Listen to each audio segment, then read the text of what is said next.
Hello guys, welcome to arise.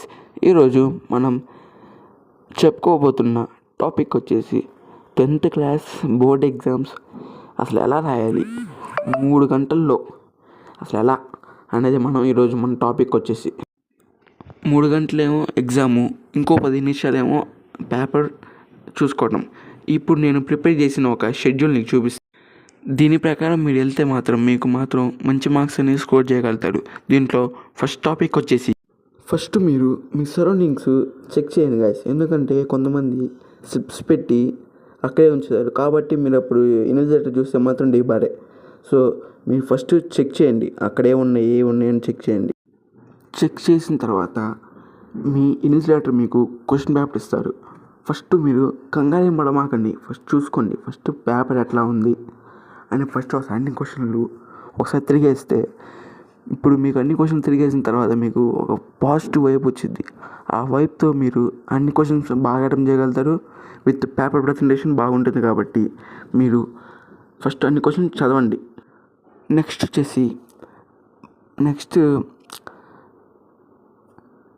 Did not fear అసలు అవ్వమాగండి guys. Fear అయితే మీకు వచ్చిన క్వశ్చన్స్ బాగా పర్ఫెక్ట్గా వచ్చిన క్వశ్చన్స్ కూడా బ్రెయిన్లో నుంచి పోతాయి.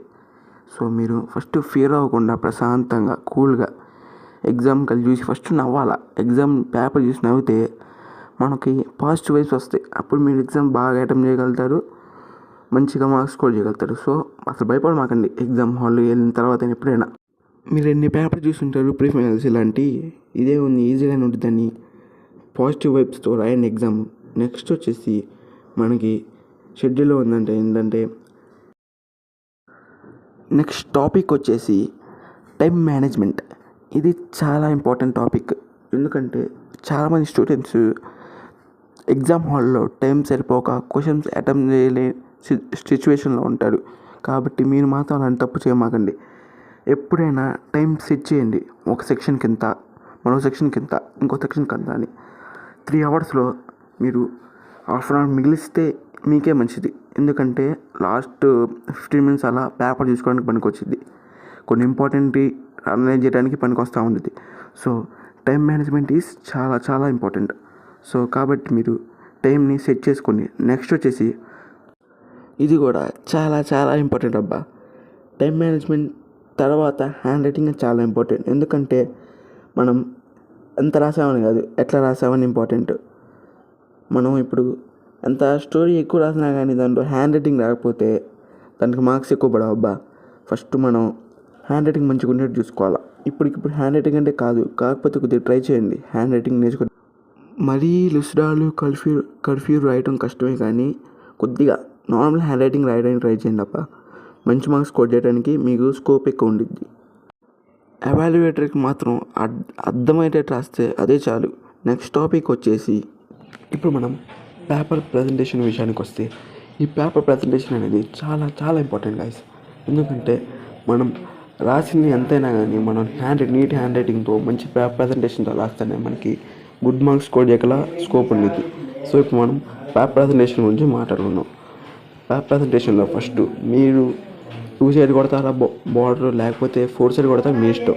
నేనైతే ఎక్కువ 4 సైడ్ కొట్టా, కాబట్టి నేను కూడా 10th క్లాస్లో 4 సైడ్ మంచిగానే కొట్టా. సో మీరు కూడా 4 సైడ్ ట్రై చేయండి, లేకపోతే మీ ఇష్టం 2 సైడ్ అయినా ఓకే. సెక్షన్ 1, సెక్షన్ 2, సెక్షన్ 3, ఆ section A, section B, section C ఉంటాయి. కాబట్టి సెక్షన్ 1 అని ఇక్కడ అసలు వేయకూడదు, గుర్తుపెట్టుకోండి. సెక్షన్ 1 అక్కడ వేయకూడదు.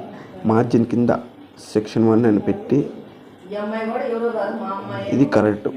తర్వాత రోమన్ నెంబర్, మీకు రోమన్ నెంబర్ కూడా ఉంటుంది కాబట్టి రోమన్ నెంబర్ 1 అని వేసి కింద ఫస్ట్ క్వశ్చన్ అని పెట్టి, మీరు మీ క్వశ్చన్లో ఏదో ఒకటి మెయిన్ పాయింట్ ఉండేది కాబట్టి ఆ మెయిన్ పాయింట్ సబ్హెడ్డింగ్లా పెట్టండి.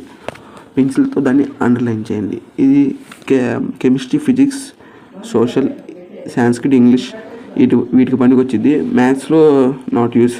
మ్యాథ్స్లో అయితే గివెన్ దట్ పెట్టండి చాలు. తర్వాత ఆన్సర్, మ్యాథ్స్లో లేకపోతే సొల్యూషన్ అని పెట్టేసి, మీరు ఎప్పుడైనా క్వశ్చన్ స్టార్ట్ చేసేటప్పుడు ఒక 2-3 వర్డ్స్ గ్యాప్ ఇచ్చి, అంటే ఇక్కడ నుంచి స్టార్ట్ చేయండి.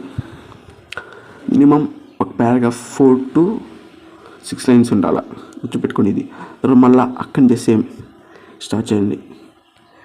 ఇట్లా ఇది కూడా 5 to 6 పారాగ్రాఫ్స్ సేమ్ అట్లానే పేపర్కి 3 పారాగ్రాఫ్లు ఉండాలి మినిమం. నెక్స్ట్ మీకు ఫస్ట్ ఏ రోమన్ వచ్చిందా, ఈ రోమన్స్ 3 రోమన్స్లో రోమన్ 1, రోమన్ 2, రోమన్ 3 అంటే 2 మార్క్స్, 4 మార్క్స్, 7 మార్క్స్లో మీకు ఏది పర్ఫెక్ట్గా వస్తే అది రాయండి గైస్. ఎందుకంటే పేపర్ కరెక్ట్ చేసేవాడు మనం ఫస్ట్ ఇంప్రెషన్ బెస్ట్ ఇంప్రెషన్ అంటారు కదా, ఫస్ట్ ఎలా రాసామో వాడికి ఆ పేపర్ మీద ఇంకంతే ఇంప్రెషన్ వచ్చింది. ఇంకా అప్పుడు మీరు గుడ్ మార్క్స్ స్కోర్ చేయడానికి స్కోప్ ఉండిద్ది. సో మీకు ఏది ఫస్ట్ వస్తే ఏ రోమన్ అయినా అయితే 2 మార్క్స్ అయినా అవ్వచ్చు, 4 మార్క్స్ అయినా అవ్వచ్చు, ఆర్ 7 మార్క్స్ అయినా అవ్వచ్చు. ఏది వచ్చినా ఫస్ట్ ఏది వస్తే మీకు ఒకవేళ 7 మార్క్స్ వచ్చింది అనుకో, 7 మార్క్స్ స్టార్ట్ చేయండి. దాని తర్వాత ఇంకేది వచ్చు, 4 మార్క్స్ వస్తే 4 మార్క్స్.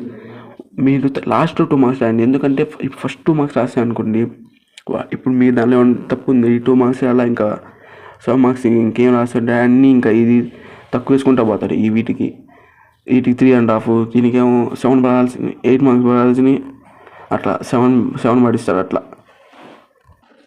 ఫర్ ఎగ్జాంపుల్ మీరు ఇక్కడ దాకా రాశారు గైస్, ఇక్కడ కొద్ది గ్యాప్ ఉంది. 7 మార్క్స్ క్వశ్చన్ రాసేటప్పుడు ఇక్కడ కొద్ది గ్యాప్ ఉంది. మీరు ఈ గ్యాప్లోంచి రాయమాకండి. ఎందుకంటే ఈ గ్యాప్ రాస్తే నెక్స్ట్ పేజ్ రన్ చేసినప్పుడు వాడికి కొద్దిగా అనిపించి 7 మార్క్స్ తగ్గడానికి అవకాశం ఉంది. కాబట్టి మీరు అప్పుడు ఏం చేస్తారంటే 7 మార్క్స్ని ఇట్లా ఇంటూ ఒక క్లాస్ వచ్చేసి నెక్స్ట్ పేజ్లో మళ్ళీ ఫ్రెష్గా స్టార్ట్ చేయండి. 7 మార్క్స్ అని పెట్టేసి 8 మార్క్స్ అని పెట్టేసి స్టార్ట్ చేయండి, రాసుకుంటూ రండి. తర్వాత మీరు ఏం చేస్తారంటే, మీరు ఏ సబ్జెక్ట్ అయినా మీ సార్ చెప్పాను కాదు, మీ టీచర్స్ బ్లాక్ పెన్ యూజ్ చేద్దామని చెప్తారు 10th క్లాస్లో. కానీ బ్లాక్ పెన్ యూజ్ చేస్తే మనం పేపర్ ప్రజెంటేషన్ చాలా బాగుంటుంది. సో మీరు పక్కా బ్లూ పెన్ ఒకటి, బ్లాక్ పెన్ ఒకటి పక్కా తీసుకెళ్ళాలి. బ్లాక్ పెన్ మీరు సబ్హెడ్డింగ్స్ యూజ్ చేస్తే, బ్లూ పెన్ ఏమో ఆన్సర్ అని పెట్టి ఆన్సర్ రాయాలి. ఫర్ ఎగ్జాంపుల్ మీరు బ్లూ పెన్ సబ్హెడ్డింగ్స్ యూజ్ చేస్తే బ్లాక్ పెన్ ఆన్సర్తో రాయండి. అప్పుడు హ్యాండ్ రైటింగ్ బాగుంటుంది, పేపర్ ప్రజెంటేషన్ బాగుంటుంది. మీరు ఇట్లా కానీ చేసుకుంటూ వెళ్తే మీకు మాత్రం మంచి మార్క్స్ అనేవి స్కోర్ చేయడానికి స్కోప్ ఉంటుంది. Paper presentation, time management, hand writing, paper presentation అనేది చాలా ఇంపార్టెంట్. నెక్స్ట్ టాపిక్ వచ్చేసి రైట్ ఫుల్ బుక్లెట్. అంటే బుక్లెట్ మొత్తం ఏదైనా ఎట్లయినా ఫిల్ చేయండి, కాకపోతే బుక్లెట్ మొత్తం నిండాలి. మీకు 10th క్లాస్లో ఇంపార్టెంట్ హ్యాండ్ రైటింగ్ ఉంటే వాడు క్వశ్చన్ చదవడు, ఫస్ట్ 2 లైన్లు లాస్ట్ 2 లైన్లు చూస్తాడు, కొట్టుకుంటూ పోతాడు. సో 24 పేజీలు ఉంటాయి మీ బుక్లెట్లో. 24 పేజీలు మొత్తం అటెంప్ట్ చేస్తే మీకేమో పాస్ మార్క్స్ అయినా, ఏది రాసినా కానీ పాస్ మార్క్స్ అయినా వస్తాయి. నెక్స్ట్ వచ్చేసి recheck all question and answers. చాలామంది ఓవర్ స్పీడ్లో, ఓవర్ కాన్ఫిడెన్స్లో వాళ్ళు ఏ క్వశ్చన్కి ఏ ఆన్సర్ రాసామో కూడా మర్చిపోతారు. ఇంకొంతమంది క్వశ్చన్ నెంబర్ వేయటం మర్చిపోతారు, ఇంకొంతమంది సెక్షన్ అటెంప్ట్ చేయడం మర్చిపోతారు, కొంతమంది ఆన్సర్ రాయకుండా సోది మొత్తం రాసిస్తారు. సో ఒకసారి 10 నిమిషాల ముందు మీ అందరూ ఫస్ట్ కాడి నుంచి లాస్ట్ దాకా ఒకసారి బ్రీఫ్గా చదువుకుంటే ఏమైనా ఇంపార్టెంట్ పాయింట్ హైలైట్ చేయొచ్చు.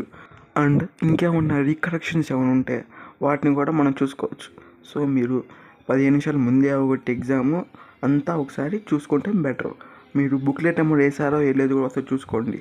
ఎందుకంటే ఆ బుక్లెట్ నెంబర్ లేకపోతే అసలు మనకి మార్క్సే రావు, సబ్జెక్ట్లో 0 వచ్చింది, మనం ఫెయిల్ అవుతాం. సో కాబట్టి నాకు ఏంటి రిక్వెస్ట్ ఏంటంటే ఒకసారి బుక్లెట్ మొత్తం ఒకసారి చదవండి. నేను మీకు ఇప్పుడు నాకు ఎక్స్పీరియన్స్ అయినా కొన్ని టిప్స్ చెప్పబోతున్నాను. ఇవి మీరు ఫాలో చేస్తే బెనిఫిట్స్ వస్తాయి, లేకపోతే మీ ఇష్టం. ఫాలో అయితే ఫాలో అవ్వండి, లేకపోతే లేదు. ఆ టిప్స్ వచ్చేసి, అందులో ఫస్ట్ టిప్ వచ్చేసి black pen, blue pen use చేయండి అబ్బా. ఎందుకంటే అవి మంచి కాంబినేషన్. ఎప్పుడైతే మనం యూజ్ చేస్తామో ఎవాల్యుయేటర్కి మన మీద మంచి ఇంప్రెషన్ వచ్చి వాళ్ళు మంచి మార్క్స్ని ఇవ్వడానికి చూస్తారు.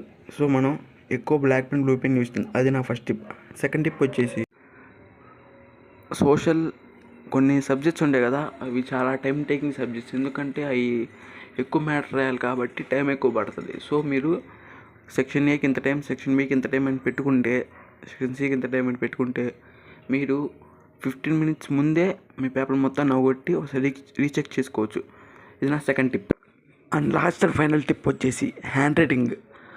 ఇది చాలామందికి హ్యాండ్ రైటింగ్ అసలుకి ఎక్కువ రాదు, కొంతమందికి పర్ఫెక్ట్గా వస్తుంది. మీరు ఇప్పుడు ట్రై చేయాలంటే కష్టమే, కాకపోతే కొద్దిగా నీట్గా టైం తీసుకుని కొద్దిగా నీట్గా రాసి దాన్ని స్పీడ్గా ప్యాచ్ చేసుకుంటే మామూలు హ్యాండ్ రైటింగ్ రాయండి. సార్కి అర్థమయ్యేటట్టు కొద్దిగా బ్యూటిఫుల్గా రాస్తే మీకు మంచి మార్క్స్ అనేది స్కోర్ చేయడానికి అవకాశం ఉంటుంది. ఇవి నా టిప్స్ వచ్చేసి. ఇంకా మిగతా అన్నీ ముందు చెప్పినవి ఇంక ఫాలో అయితే బెస్ట్. ఇవన్నీ మీరు ఫాలో అయితే మీకు మంచి మార్క్స్ అనేది స్కోర్ చేయడానికి స్కోప్ ఉంటుంది. మీకు ఇంకేమైనా లింక్స్ కావాలంటే కింద డిస్క్రిప్షన్లో ఒకసారి పెడతాను.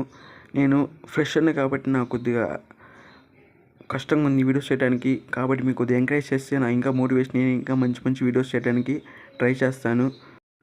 సో ప్లీజ్ సబ్స్క్రైబ్ చేయండి, లైక్ చేయండి. ఫ్రెండ్స్ ఎవరైనా డల్లర్స్ ఉంటే ఈ వీడియోని షేర్ చేయండి. సో ఇది అల్టిమేట్గా ఈరోజు వీడియో. మీకు ఇంకేమన్నా వీడియోస్ కావాలంటే కింద కామెంట్ బాక్స్లో టెక్స్ట్ చేయండి. ఇంకా నేను ఇంకేమైనా ఇంప్రూవ్ చేసుకోవాల్సి అని ఉంటే కింద కామెంట్ సెక్షన్లో మెన్షన్ చేయండి. Thank you so much for watching till